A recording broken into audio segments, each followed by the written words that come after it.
안녕하세요. 저는 몇 년 전에 제 인생에서 절대 일어나지 않을 것 같던 일을 겪게 되었습니다. 세상에 이런저런 일이 많이 일어난다고 하지만 이번 일은 정말 예상도 못했었어요. 4대 독자, 5대 독자, 독자 집안이라는 말 여러분들도 많이 들어봤을 거예요. 저는 처음에 독자 집안에 관심이 전혀 없었는데 이 일로 인해 독자 집안에 대한 반감이 들기 시작했어요. 제가 이렇게 독자 집안을 싫어하게 된 건 하나밖에 없는 딸아이가 결혼하면서부터인데요.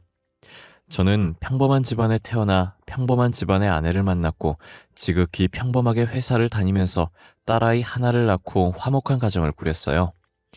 이렇듯 저희 가족은 너무나도 평범한 삶을 살고 있었습니다. 아내와 제가 제일 행복했던 순간은 딸아이가 처음 말을 시작했을 때였어요. 다들 처음 자식이 말하려고 할 때 제일 먼저 무슨 말을 내뱉을지에 대한 관심이 많잖아요. 저와 아내도 다른 사람들과 다를 것 없이 엄마와 아빠 중 누굴 먼저 말할지 견제 아닌 견제를 했었어요. 딸은 그런 저의 마음을 아는지 모르는지 해맑게 웃으면서 입을 오물오물 거리더라고요. 당신 잘 봐. 우리 공주님은 무조건 아빠 먼저 할 거야.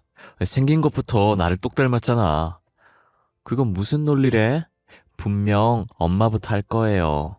당신보다 저랑 있는 시간이 훨씬 많았거든요. 내가 그동안 엄마라고 불러보라고 얼마나 가르쳤게요? 저와 아내는 딸을 내려다보면서 유치한 신경전을 벌이고 있었어요. 그러다 딸이 한참을 오물거리더니 진지한 얼굴로 엄빠라고 하더라고요. 처음에 엄이라는 소리를 듣고 아내가 웃으면서 제게 손가락질을 하는 거예요. 그러다 이내 딸이 빠라는 소리를 냈고 저는 환호를 했어요. 딸이 엄마 아빠 싸우지 말라고 공평하게 말해줬다면서 견제하고 있던 둘은 어느새 딸이 천재지 않을까 서로를 얼싸안고 울었던 기억이 아직도 어제 일처럼 생생해요. 저희는 정말 딸밖에 모르는 딸 바보들이었어요. 어릴 때부터 부모에게 사랑을 듬뿍 받아야 커서 시집을 가도 시댁 식구들한테 사랑받는다고 외동딸을 신주단지 모시듯이 애지중지 키웠어요. 그런 딸이 어느새 이렇게 컸는지 벌써 어른이 되어 결혼할 남자가 있다고 저희 앞에 데리고 온 거예요. 딱 봐도 딸아이보다 나이가 더 많아 보였고 게다가 얼굴이 어딘가 낯이 익는 거예요. 아니 너 정환이 아니니? 그 왜 빨간 지붕 2층 집에 사는. 역시 아빠도 우리 오빠 알고 있구나. 우리 동네에 오빠 집안 모르는 사람이 없더라. 당연한 거 아니야. 5대 독자 집안으로 얼마나 유명한데. 그래서 네가 결혼할 남자가 진짜 정환인 거야? 왜?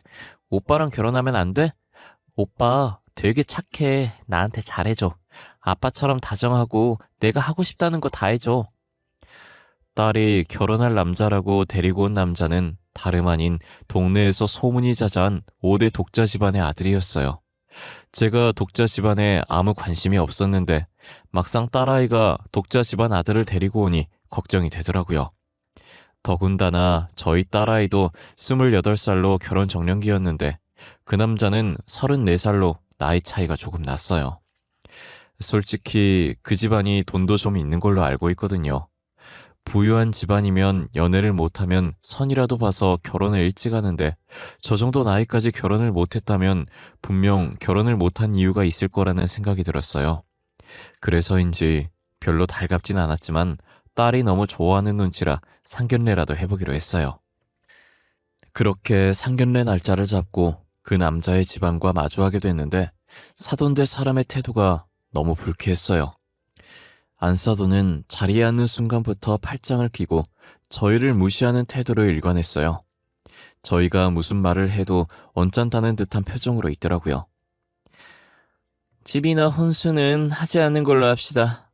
저희는 며느리를 데리고 살 생각이거든요. 자식이라곤 아들 하나뿐인데 아들이 저희를 데리고 살면서 보살펴야 하지 않겠습니까? 그래도 아이들 의견은 들어보지도 않고 마음대로 정하는 건 아닌 것 같아요, 사돈. 계속 같이 살라는 거 아닙니다. 손자 낳을 때까지만 저희가 데리고 살겠습니다. 아들만 낳아준다면 언제든 분가를 시켜줄 생각입니다. 물론 집도 저희가 마련해주고요. 그렇게 하도록 할게요. 제가 아들만 낳으면 되는 거잖아요. 지혜야, 아들 낳는 게 말처럼 쉬운 줄 아니? 너가 아들 낳고 싶다고 해서 다 아들 낳는 거 아니야. 아들, 딸 골라서 낳을 수 있는 것도 아닌데 애가 무슨 자신감으로 이래? 확률은 반반이잖아. 어떻게든 되겠지. 한 번에 아들이 나올 수도 있는 거잖아. 고지혜, 얘가 아까부터 철없는 소리 하네. 그게 그렇게 쉬운 거였으면 옛날 사람들이 아들 못 낳는다고 고생을 왜 했겠어? 아, 여보, 그만해. 지혜가 하자는 대로 해줘. 저렇게 결혼하고 싶어 하는데 어쩌겠어. 너 대신 나중에 아들 못 낳으면 우리 원망하지 마. 알겠어? 저는 안 싸던 태도에 딸이 잡혀 살 것 같아 말리고 싶었지만 딸이 너무 좋아해서 말리질 못했어요. 그리고 시집가서 경험을 해봐야 깨닫는 거지. 그 전까지는 절대 저희 말을 이해 못할 것 같았어요. 딸은 그렇게 제 발로 사람들이 다 피한다는 5대 독자 집안에 시집을 가게 되었어요. 사람들이 피하는 데에는 다 이유가 있을 텐데 딸을 굳이 그 집에 시집을 가서 고생을 하더라고요. 딸은 결혼 전에도 결혼하고 나서도 꾸준히 하루도 안 쉬고 매일같이 운동을 했었어요. 평소에 죽기보다 한약 먹는 걸 더 싫어했던 아이였는데 한약도 하루도 안 고르고 먹더라고요. 네가 어쩐 일로 한약을 다 먹어? 우리가 사주는 한약은 안 먹더니 요즘 보니까 운동도 하루도 안 빠지고 하는 것 같던데. 아, 이거 아들 낳게 도와주는 한약이래. 2달 동안 꾸준히 마시라고 하길래 먹는 중이야. 운동은 아무래도 아이 가지려면 체력이 좋아야 할 것 같아서 하는 거지. 아휴, 네가 이렇게 노력하는 거 김서방은 알고 있어? 한 사람만 노력해서 되는 게 아닐 텐데. 김서방은 뭐하고 있는데? 아휴, 같이 운동하지 그래. 오빠는 일하고 와서 힘들다고 지금 컴퓨터 게임하고 있어. 뭐든 스트레스가 제일 적이잖아. 그래서 게임하길래 아무 말 안 할 테니까 스트레스 실컷 풀라고 했어. 대단하다, 대단해. 그놈의 아들이 뭔지. 요즘은 딸이 대세라던데 굳이 꼭 아들을 낳아야겠대. 독자 집안이잖아. 우리가 대를 끊어버리면 안 되지.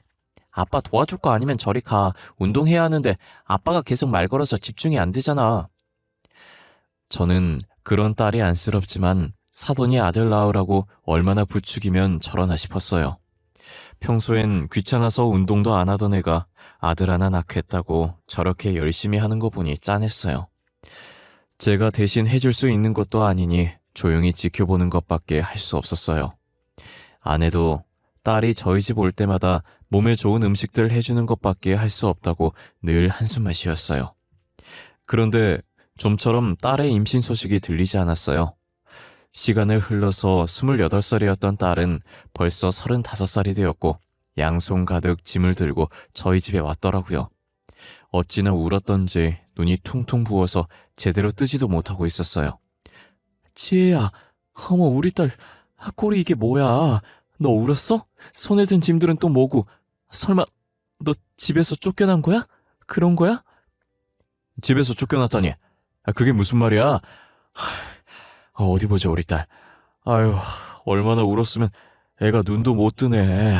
이게 무슨 일이야 도대체? 엄마, 아빠, 나 집에서 쫓겨났어. 어머님이 대 끊으려고 작정했냐고. 나보고 꼴 보기 싫다고 나가래. 더 웃긴 건 뭔지 알아? 오빠가 나 몰래 바람 폈더라. 바람도 모자라서 애까지 있더라고.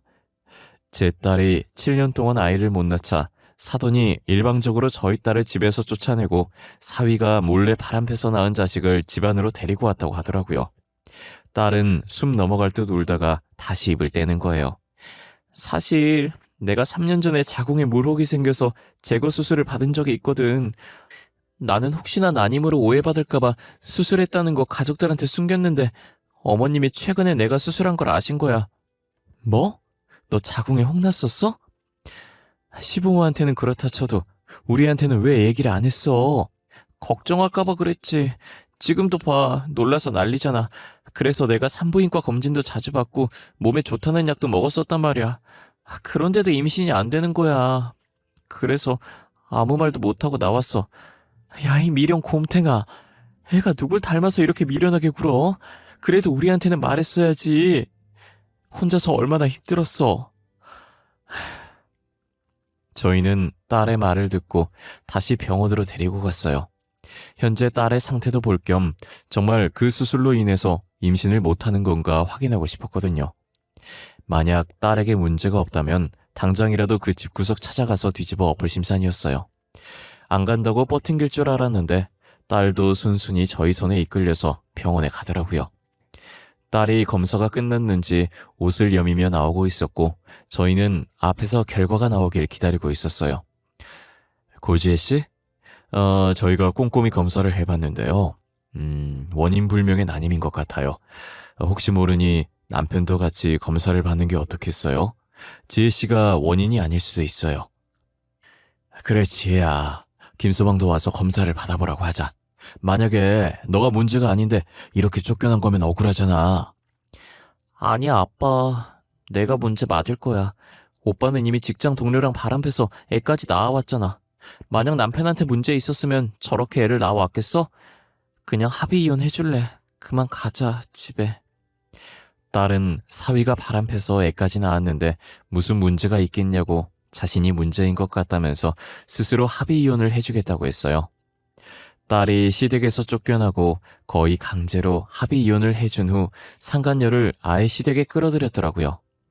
동네가 좁으니 동네 사람들이 하는 얘기가 들려서 알고 싶지 않아도 그 집안 소식을 듣게 됐어요. 그러다 한날은 아내가 시장에 장 보러 왔다가 웃으면서 들어오는 거예요. 저는 단순하게 장을 싸게 보고 와서 기분 좋아서 웃는 건 줄 알았어요. 왜 그렇게 웃으면서 들어와? 세일하는 거 있었나 봐? 아니, 그게 아니고 글쎄 김서방네 지금 난리도 아니더라. 상간녀가 아들 낳아왔었잖아. 사돈어른이 아들 잘 키우는 게 기특해서 자기가 가지고 있는 고향 땅을 선물로 줬다더라고. 아, 그래? 근데 나 그 집구석 얘기는 안 듣고 싶은데 우리 귀한 딸 쫓아내고 지들끼리 잘 사는 꼴 나 절대 못 봐. 잘 살긴 무슨. 둘이 그 집안에 같이 살긴 했어도 결혼은 안 했었나 봐. 최근에 날짜만 잡아놨었대. 근데 상간녀가 간도 크지. 결혼식 하루 전날에 아들 두고 야반도주를 해버렸대. 뭐? 그럼 결혼도 안 한 여자한테 아들 낳았다는 이유로 고향 땅을 홀라당 넘긴 거야? 야, 진짜 그 사람들도 대단하다. 아들이 뭐라고 그렇게까지 하냐? 그래도 아들 낳아줬으니 된 거네. 저희 딸을 시댁에서 쫓겨나게 만든 장본인인 여자가 아들을 두고 야반도주를 했다는 얘기를 아내가 장 보러 갔다가 듣고 왔더라고요. 저희는 이 소식을 딸한테도 들려줘야겠다는 생각에 딸이 퇴근하기만을 기다리고 있었어요. 딸이 퇴근하고 같이 저녁을 먹을 때 아내가 시장 갔다가 들은 이야기를 그대로 해줬어요. 딸은 그 얘기를 듣더니 콧방귀를 끼면서 신은 있었다고 심보가 못돼 먹어서 벌받는 거라고 하더라고요. 저희도 딸의 말에 그런 것 같다고 우리는 그 사람들처럼 되지 말자고 했어요. 그렇게 한참을 배꼽 잡으며 웃고 있는데 딸 휴대폰이 시끄럽게 울리더라고요. 딸의 표정이 굳어져서 보니 딸한테 전화 건 사람이 전 안사돈인 거예요. 저희는 받지 말라고 했는데 딸은 받아서 스피커폰으로 저희가 다 들을 수 있게 해놓더라고요. 아가, 잘 지내니? 아, 내가 생각해보니 좀 심했던 것 같구나. 나한테 며느리인 너밖에 없어. 우리 가족은 너가 다시 우리 집에 와줬으면 하는데. 제가 왜요? 귀한 아들 낳아준 며느리 있으시잖아요. 저는 애도 못 낳고 그 집안에 도움이 전혀 되질 않는 사람인데요. 아, 예. 말도 마. 그 기집애 손주 두고 야반도주 했어. 손주만 두고 간 게 이상해서 검사해봤더니 우리 아들 애도 아닌 거 있지? 아휴, 3살이라 어디다 버리지도 못하고. 그래서 지금 저더러 다시 들어와서 남의 예나 봐라 이 말이세요? 아가, 말을 왜 또 그렇게 하니? 어차피 너도 애 못 낳는 몸 아니니? 마음으로 낳은 아들이라 생각하고 같이 키워보면 안 되겠니? 제가 왜 그렇게 해야 하는지 모르겠네요. 저는 아직도 어머님이 저를 쫓아냈던 장면이 꿈에 나와요. 그 정도로 그 집은 악몽 같은 존재라고요. 다시는 그 집안 근처도 가기 싫으니 연락하지 말아주세요. 저와 아내는 혹시나 딸이 마음 약해져서 불쌍하게 여기고 돌아가면 어쩌지 했는데 전 안사돈에게 딱 잘라서 말하고 끊는 딸을 보고 박수를 치며 엄지를 올렸어요. 딸은 저희를 보고 그저 어깨를 한번 으쓱거리며 밥을 마저 먹기 시작하더라고요. 저희도 딸의 반응에 살짝 웃으면서 밥을 먹었어요. 그러고 1년도 안 지나서 쓰레기 같은 전 사위놈이 10살이나 어린 여자애와 결혼한다고 하더라고요. 동네 친구가 장가를 늦게 가서 딸아이의 나이가 많이 어렸었거든요. 근데 하필 전 사위가 만난다던 그 어린 여자애가 저의 동네 친구의 딸이었어요. 저도 처음부터 알았던 건 아니고 동네 친구가 이번에 딸 결혼하게 됐는데 마음이 좋지 않다면서 술 마시자고 부르길래 한 잔씩 기울이며 이야기 나누다가 알게 된 사실이었어요. 에휴, 우리 딸이 언제 그렇게 컸을까? 키 요만해서 아빠 하던 게 엊그제 같은데 너도 딸 시집 보낼 때 이런 기분이었냐? 나 진짜 눈물 날 것 같아. 그렇지. 마음이 허한 게 세상이 무너지는 기분이었어. 결혼을 또 잘했으면 몰라. 애 못 낳는다고 시댁에서 쫓겨나기도 하고. 아휴, 요즘도 저렇게 아들의 목숨 거는 집안 처음 봐. 아, 우리 딸이 결혼하는 집안도 아들의 목숨 걸던데. 그쪽 집안에서 꼭 친손주 낳아야 한다면서 결혼 전부터 딸을 불러들여서 물심양면으로 돕더라고. 그런 집안이 은근 많나 보네. 우리 딸만 유별난 곳에 시집 보낸 줄 알았더니 너네 딸도 어마어마한 집안에 시집 가나 보다. 5대라고 했나? 여튼 독자 집안이래. 그래서 아들의 목숨을 거는 것 같더라고. 그놈이 뭐가 그리 좋다고 임신까지 덜컥 했는지. 그래서 애 낳는다고 결혼을 이제 해. 뭐? 5대 독자 집안이라고? 설마 사위 될 사람 이름이 김수혁은 아니지? 그랬던 것 같은데. 근데 우리 사위 이름을 네가 어떻게 알고 있냐? 우리 딸내미 결혼하는 것도 내가 말해줘서 한 양반이? 야, 그 결혼 당장 취소해. 절대 하지 마. 네 딸 내 아들이면 차라리 그 집에 아들 버리고 나오라 그래. 동네 친구가 5대 독자라고 하는 말에 설마 하는 마음으로 사위 이름을 말했더니 역시나 친구가 딸을 그 집안에 시집 보내는 거더라고요. 저는 절대 안 된다고 결혼 당장 취소하라고 말했어요. 야, 네가 뭔데 우리 딸 결혼을 하라 마라 그러냐? 우리 사이랑 아는 사이야? 우리 딸이랑 결혼했던 놈이 그 놈이야. 너 당장 결혼 취소해. 딸내미 고생 안 시키고 싶으면 취소하라니까. 아유, 냅둬. 지가 좋다는데 어쩌겠어. 이미 애까지 생긴 마당에. 지도 한번 겪어봐야 정신 차리지. 내가 백날 말해봤자 내 말은 죽어도 안 들어. 자식이 다 그런 거 아니겠어? 동네 친구 말을 듣는데 10년 전 저를 보는 듯한 느낌이었어요. 생각해보니 저희 딸도 제 말은 죽어라 안 듣고 자기 하고 싶은 대로 했었거든요. 친구 말도 맞는 말이라 더 이상 말리지도 못하고 답답한 마음에 술을 입에 때려 넣었어요. 그래도 딸이 아들 낳아서 그런지 아직까진 시댁에서 엄청 잘해주는 것 같더라. 우리 딸이 낳은 애가 아들인 거 확인하더니 신혼집도 공동명의로 만들어주더라니까. 대체 아들이 뭐라고 그렇게까지 목숨을 거는 건지. 솔직히 김씨인 사람이 얼마나 많은데 본관 같은 사람도 많을 거 아니야. 그 사람들 중에 누구라도 대 이어주지 않겠냐고. 그러게나 말이다. 지금이 어떤 시대인데 아직까지 아들 딸 따지고 있는지. 전 사위네는 아들 낳아준 3번째 며느리 덕분에 집안에 축제가 열린 것 같더라고요. 그렇게 친손주 타령을 하더니 바람대로 친손주 봤으니 지금 얼마나 기분이 좋겠어요. 이제 안동 김씨 집안의 대를 이을 수 있게 됐으니 세상을 다 가진 기분이지 않겠어요. 저는 전 사위네가 잘 사는 꼴을 보니 너무 배가 아팠어요. 동네 친구도 제 딸이 어떻게 쫓겨났는지 아니까 걱정을 하는 것 같더라고요. 언제 전 안 싸더니 돌변해서 애 놓고 나가라고 할지 모르는 노릇이니까요. 동네 친구는 자신의 얘기에 공감해줄 수 있는 사람이 저밖에 없으니 저와 같이 술을 마시며 종종 고민 상담을 하곤 했어요. 그날도 어김없이 동네 친구는 제게 하소연 아니 하소연을 했고 저는 가만히 들어주고 있었어요.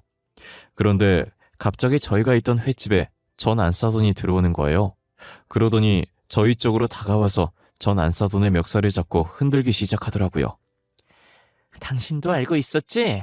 당신 딸이 낳은 아들, 우리 아들 애 아닌 거. 당신도 알고 있었잖아. 우리 재산 빼돌리려고 일부러 우리 아들 애인 척하고 결혼한 거 아니야? 그게 무슨 말이에요? 에? 김서방 아들이 아니라뇨? 내가 당한 게 있어서 혹시나 싶은 마음에 유전자 검사 해봤더니 며느리랑은 친자가 일치하는데 우리 아들이랑은 친자 관계가 성립되지 않는다잖아. 아이, 안사돈. 저는 모르는 일입니다. 제가 뭘 알겠습니까? 어머님, 그만하세요. 이 손 놓고 말씀하시라고요. 저희 아빠는 아무 잘못 없어요. 저도 그 애가 수혁 오빠 아들인 줄 알았다고요. 애 아빠가 누군지 몰랐는데 말이 돼? 얼마나 싸게 놀았으면 누구인지도 모르는 거야? 너 신혼집으로 해줬던 거 당장 토해내. 알겠어? 전 안사돈의 등장으로 술집은 난장판이 되어버렸어요. 우연찮게 옆에 있어서 안 듣고 싶어도 듣게 됐는데 들어보니 참 가관이더라고요. 그 집안은 아들을 결혼시키면 안 되는 팔자인가 봐요. 세 번째 며느리가 친손자 낳았다고 좋아하더니 결국 그 며느리가 낳은 아들도 친손자가 아니었던 거예요. 세 번째 며느리가 만나던 남자친구가 있었는데 싸우고 헤어져서 홧김에 전 사위를 만난 모양이에요. 그러다가 임신을 하게 됐는데 시기가 비슷하기도 하고 현재 만나고 있는 사람은 전 사위니까 당연히 전 사위의 아이라고 생각했던 거고요. 전 안 싸더니 처음에 친손자라며 이뻐했는데 돌이 지날 때쯤 문득 의심이 들더랍니다. 저번에도 자신의 친손자가 아니었는데 이번에도 아니면 어쩌나 하는 생각이 들었다더라고요. 그래서 전 안 싸더니 아들과 며느리 몰래 친정검사를 했던 거였어요. 그 손자마저도 며느리와는 일치하는데 아들과는 불일치했던 거예요.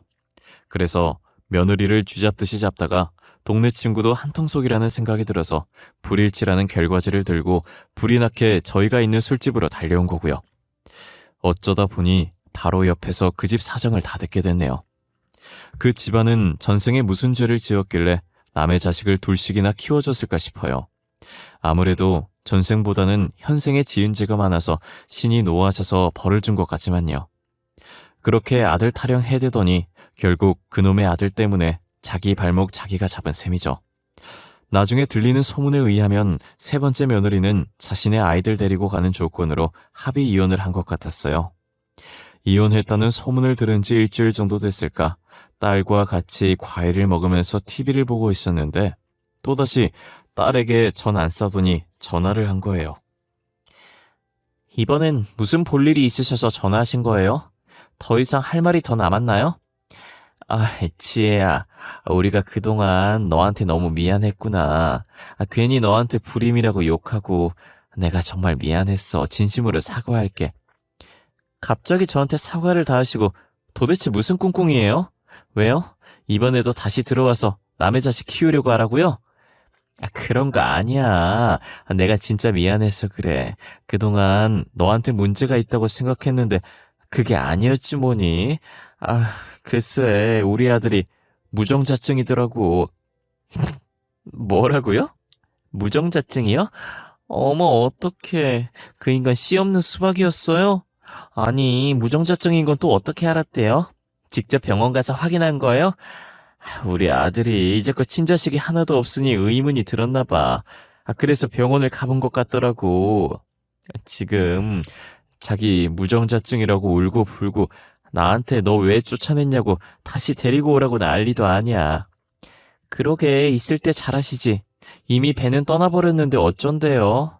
저는 돌아갈 생각 죽어도 없는데. 씨 없는 수박도 받아줄 착한 며느리 찾아보세요. 그 인간이 며느리감 잘 데리고 오더만요. 지혜야, 내가 그동안 미안했다. 반성 정말 많이 했어. 우리 다시 잘해보면 안 될까? 다시 잘해보면 안 되냐는 말은 이럴 때 쓰는 게 아닌 것 같지 않아요? 저는 그 집과 잘해본 적이 없어서요. 맨날 아들 못 낳는다고 구박만 받았던 것 같은데요. 내가 다 미안해. 어리석었던 행동들 다 잊고 새로 시작해보면 안 되겠니? 죄송하지만 그건 안 될 것 같아요. 저는 그 집에서 쫓겨났을 때부터 이미 마음이 떠났거든요. 더 이상 제가 드릴 말이 없어서 이만 끊겠습니다.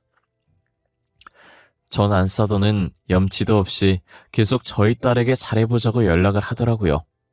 잘해준 적이 없는데 도대체 뭘 다시 잘해보자는 거냐며 딸은 휴대전화를 신경질적으로 던졌어요. 한동안 연락 안 오는 것 같더니 이젠 전 사위놈한테 연락이 온 거예요. 아주 쌍으로 돌아가면서 저희 딸을 괴롭히고 있었어요. 저희 딸이 또 이번엔 무슨 말을 하나 보자고 전화를 받았는데 전 사위가 어찌나 울던지 치가 떨려서 옆에서 듣는 제가 다 몸이 떨렸어요. 아이, 지혜야, 아이, 우리 잘해보면 안 될까? 어? 나 무정자짱이라고 소문이 나서 장가가긴 글렀어. 우리 둘 다 진심으로 사랑했었잖아. 너보다 사랑한 사람 없어. 진심이야. 기가 막혀서. 야, 적당히 좀 해. 네 엄마가 전화 안 하니까 이제 너냐? 이 여자 저 여자 만난 더러운 몸을 어디다 갖다 붙이려고 해. 야, 꺼져. 나 너랑 다시 만날 생각 없으니까. 지혜야, 무작정 밀어내려고만 하지 말고 다시 생각해봐. 어? 우리 엄마도 너 많이 기다리고 있어. 진짜 미안하대. 어? 후회한대. 계속 그렇게 미안해하고 후회하라 그래. 자기가 지은 죄가 있는데 당연히 그렇게 해야지. 그러지 말고 우리 처음부터 다시 시작하자. 내가 진짜 잘할게. 응? 우리 엄마도 잘해주겠대. 그리고 마음으로 나온 아들이다 생각하고 얘 우리가 같이 키워보자. 어? 결국엔 애엄마가 놓고 도망간 애를 나한테 키우라는 거잖아. 내가 무료 봉사자니? 남의 애를 왜 나보고 키우래? 나는 남의 애 키울 생각 전혀 없어. 그 애 내 친자식으로 이름 올려서 키우고 있어. 내 자식이나 다름없어.